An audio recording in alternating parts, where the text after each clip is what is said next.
They may not be your favorite Bible characters. Nobody liked them much even when they were alive. I'm talking about the prophets. What comes to mind when you think of those guys?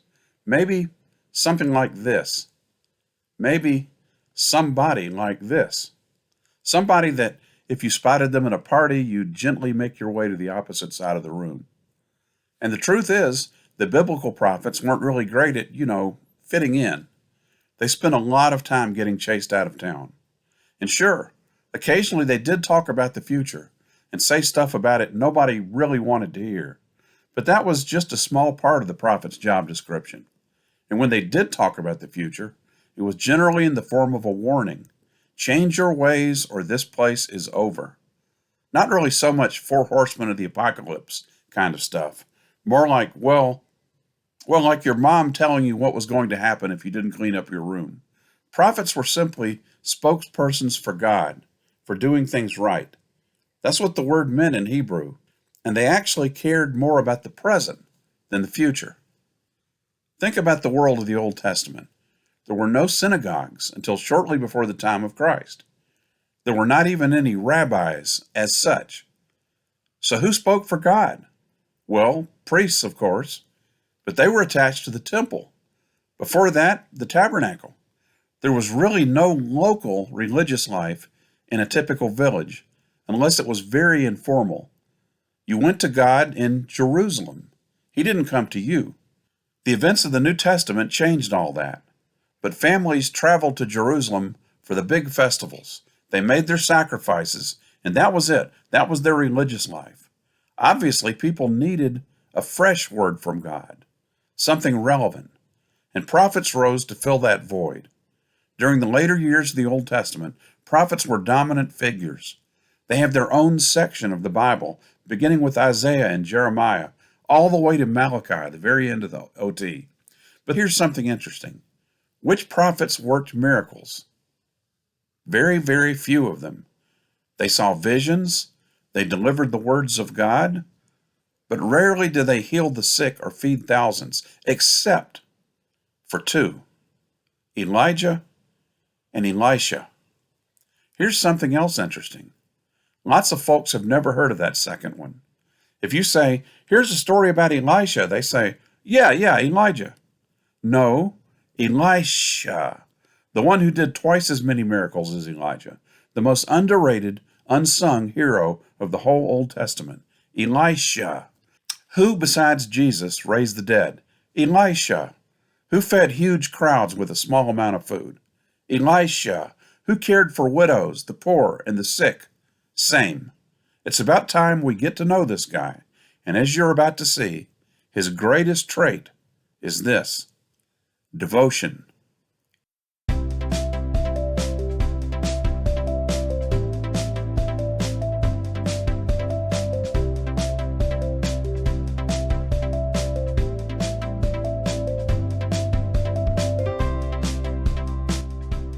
Elijah, with a J, was a big-time prophet.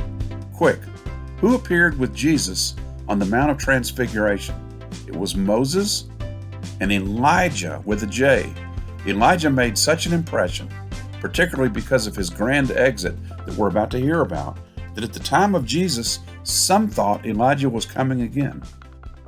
Yep, several hundred years later, they were still talking about Elijah. Notice already the tight connection between Jesus and the two men in today's story. Elijah was the mentor of Elisha. He called him in a way that reminds us of Jesus and the disciples. Walked by, dropped his mantle on Elisha's shoulders. The mantle was a symbol of ministry. Elisha dropped his plow and followed him. This was a rich period in Israel's history. Folks like Ahab and Jezebel were around. Elijah had that showdown with the prophets of Baal on Mount Carmel. If you don't know these stories, read up in the book of 1 Kings. But at the beginning of 2 Kings, it's time for Elijah to give way to Elisha.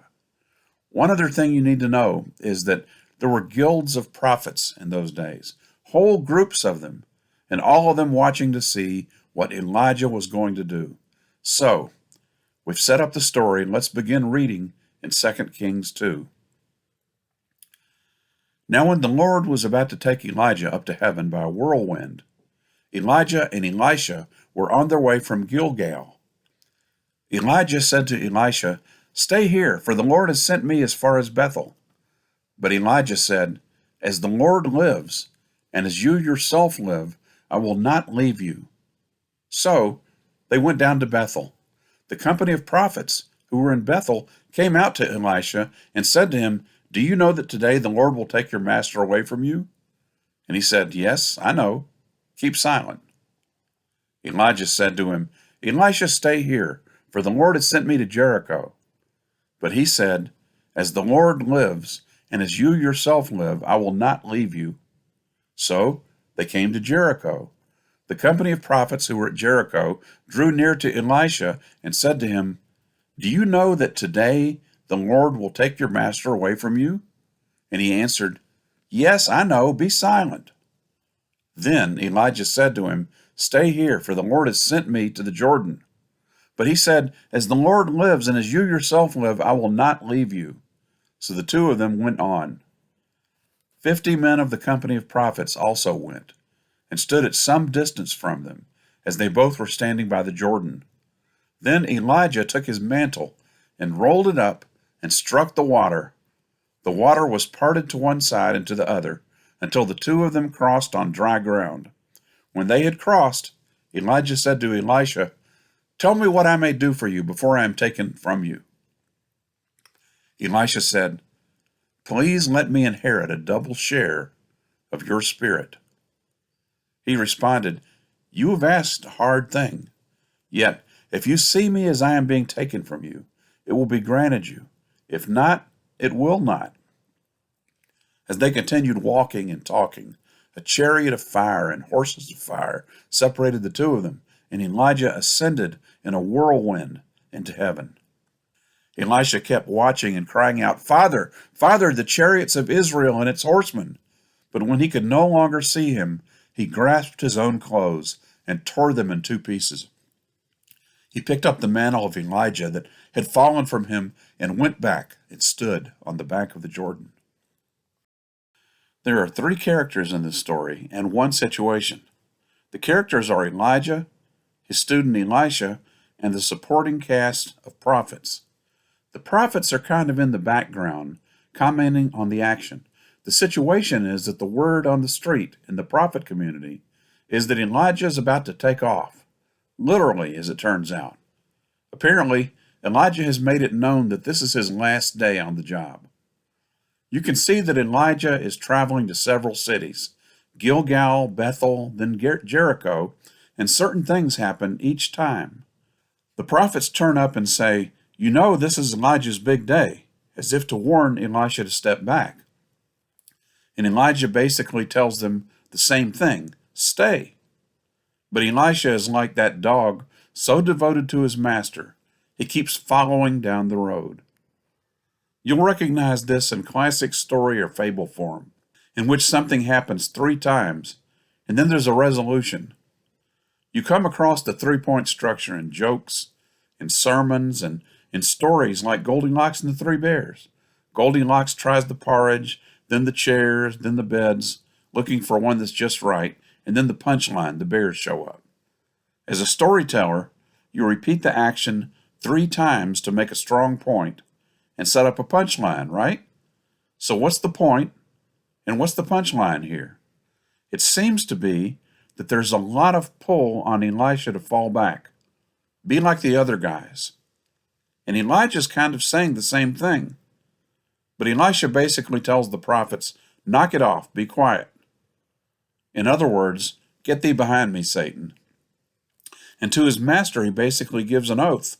"As the Lord lives and as you yourself live, I will not leave you." And he never does.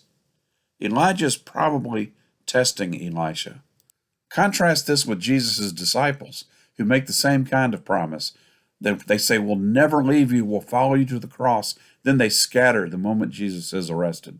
Elisha is showing his devotion, and he says it explicitly. He's devoted to God and to his mentor. After these 3 towns, the final stop is the Jordan River. Elijah rolls up his mantle like a rod and strikes the waters to part them. So the ancient readers of this book, and we too, think immediately of Moses and the Red Sea, and Joshua crossing the Jordan to take the promised land. This is a story, as we'll see, that looks both backwards and forwards in the Bible. The Bible is a book that's always foreshadowing itself in advance and referring back to itself afterwards. There are certain themes and symbols that run all the way through, and one of them is crossing the water, the Red Sea, the Jordan, and later the baptismal waters that Jesus had to move through, and that he tells us to move through. So Elisha follows on right to the end. The prophets hang back, but Elisha is there, and then another classic story type thing happens. He's given one wish. That's sort of what it is, right? It's not a magic wish like a genie in a lamp or a fairy godmother, but Elijah is saying, you've passed the test. What one thing can I do for you? And of all that he could ask, Elisha says, give me what you have times 2, a double share of your spirit. This is the punchline. It's so fascinating to me. Another reason the Bible's so intriguing. Here's a famous story, swing low, sweet chariot coming for to carry Elijah home, one of the great biblical pictures. Yet this story's really not about him. It's about his student. It's about Elisha, who said, I'll have a double order. Elijah says, you've asked a hard thing.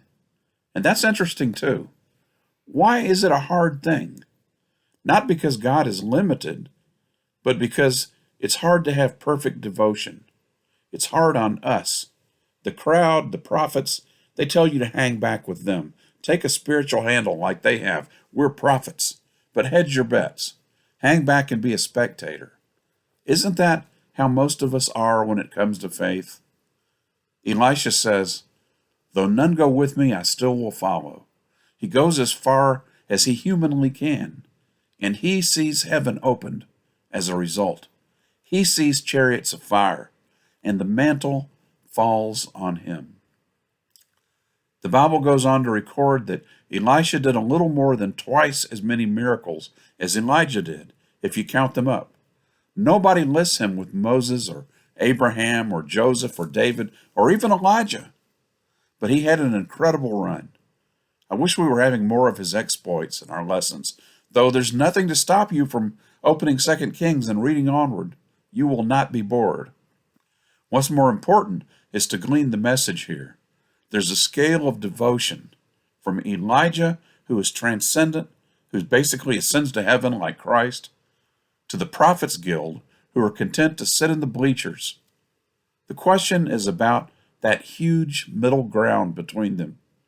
Where will Elisha take his stand? Where will you? Elisha chooses to follow as far as the road goes. He also dares to ask what his master calls a hard thing. He doubles down on his devotion. He's all in. Our first reaction to Elisha's big request is that it's arrogance. Who would say to his master, I want to be you times 2? But he asked exactly what God wants us to ask. Do you remember what Jesus said to his own followers just before he left? Very truly, I tell you, the one who believes in me will also do the works that I do, and in fact, will do greater works than these, because I'm going to the Father. For us, it really comes down to a choice, to be a spectator, to sit in the bleachers, or to be right out on the front line, to push it as far as we can go, taking risks, getting a little uncomfortable at times, but also doing amazing things. It's all about how far you're willing to go. It's all about your devotion. Thanks for listening.